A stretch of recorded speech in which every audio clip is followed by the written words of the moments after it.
Gempar, Prabowo tampar diplomat songong Barat, tak bisa kompromi RI lawan dikte Uni Eropa.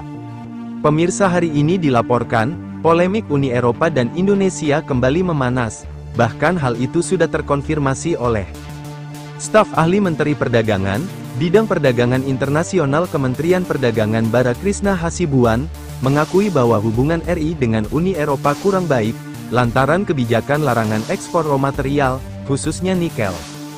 Hal tersebut membuat Uni Eropa geram, dan menggugat RI di World Trade Organization, WTO. Pemirsa, pemerintah melalui Menteri Investasi atau Kepala Badan Koordinasi Penanaman Modal, BKPM, Bahlil Lahadalia membeberkan, alasan di balik Uni Eropa yang menggugat kebijakan Indonesia, melalui Organisasi Perdagangan Dunia, WTO. Gugatan itu dilayangkan atas larangan ekspor nikel mentah pada tahun 2020 lalu.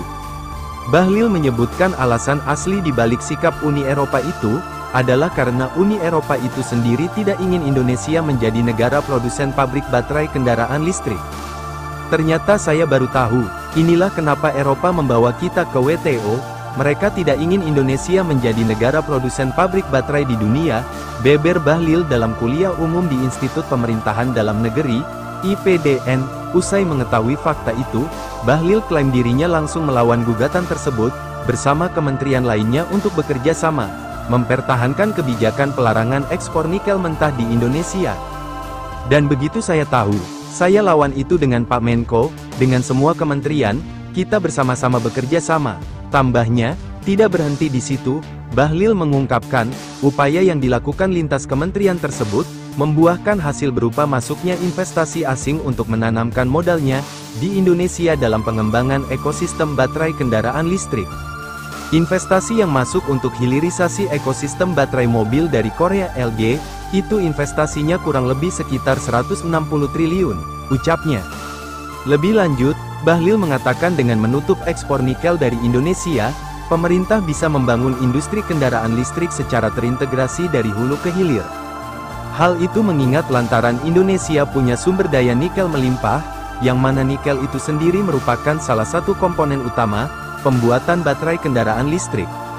Mobil listrik ini ternyata 40% komponennya adalah baterai dan 60% adalah rangka mobil.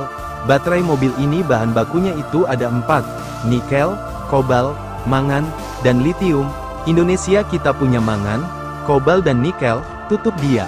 Sebagaimana diketahui sebelumnya, Indonesia mengalami kekalahan dalam gugatan awal UE di WTO pada tahun lalu. Namun, saat ini pemerintah sedang mengajukan banding gugatan tersebut. Hanya saja, pembukaan panel banding belum terbentuk karena terdapat blokade pemilihan badan banding oleh salah satu anggota WTO yakni Amerika Serikat, AS. AS meminta agar ada reformasi besar-besaran yang harus dilakukan di WTO. Sampai saat ini negosiasi pembentukan AB masih belum sepakat karena Amerika Serikat, AS, masih menolak. Seperti diketahui AS menolak karena menuntut dilakukannya total reformasi di WTO. Selama itu belum terjadi mereka akan tetap menolak dibentuknya Appellate Body, kata staf khusus Mendak Bidang Perjanjian Perdagangan Internasional, Bara Krishna Hasibuan. Bara belum dapat memastikan kapan banding RI di WTO bisa berjalan. Ditambah lagi, dengan adanya blokade itu, ia menyebut bahwa Indonesia masuk ke antrian kasus 21 untuk berproses di badan banding WTO. Belum ada kepastian kapan AB akan terbentuk, bisa tahun ini, bisa tahun depan, dan kalau sudah terbentuk, case kita di antrian ke-21, ujarnya.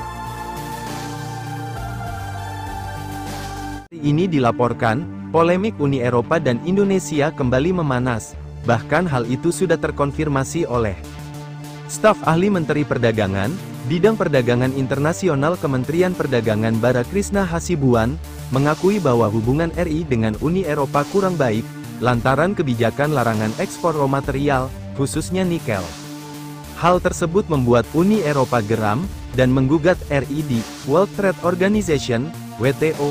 Pemirsa, pemerintah melalui Menteri Investasi atau Kepala Badan Koordinasi Penanaman Modal, BKPM, Bahlil Lahadalia membeberkan, alasan di balik Uni Eropa yang menggugat kebijakan Indonesia, melalui Organisasi Perdagangan Dunia, WTO. Gugatan itu dilayangkan atas larangan ekspor nikel mentah pada tahun 2020 lalu.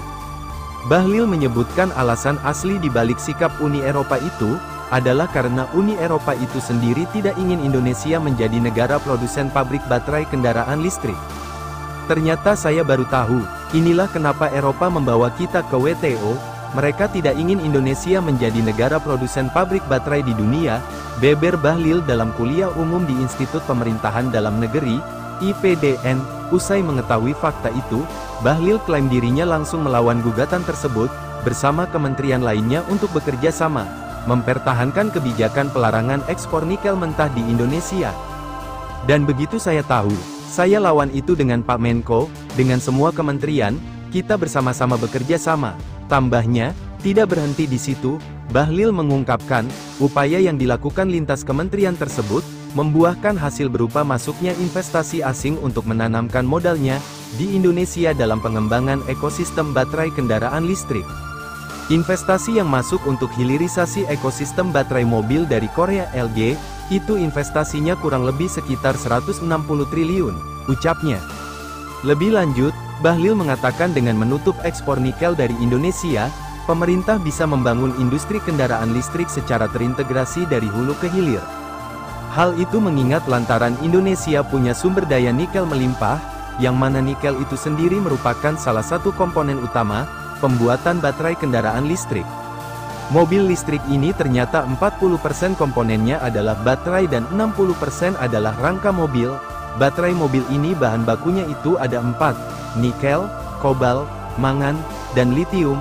Indonesia kita punya mangan, kobalt dan nikel, tutup dia. Sebagaimana diketahui sebelumnya, Indonesia mengalami kekalahan dalam gugatan awal UE di WTO pada tahun lalu. Namun, saat ini pemerintah sedang mengajukan banding gugatan tersebut. Hanya saja, pembukaan panel banding belum terbentuk karena terdapat blokade pemilihan badan banding oleh salah satu anggota WTO yakni Amerika Serikat, AS. AS meminta agar ada reformasi besar-besaran yang harus dilakukan di WTO. Sampai saat ini negosiasi pembentukan AB masih belum sepakat karena Amerika Serikat, AS, masih menolak. Seperti diketahui AS menolak karena menuntut dilakukannya total reformasi di WTO. Selama itu belum terjadi mereka akan tetap menolak dibentuknya Appellate Body, kata staf khusus Mendak Bidang Perjanjian Perdagangan Internasional, Bara Krishna Hasibuan. Bara belum dapat memastikan kapan banding RI di WTO bisa berjalan.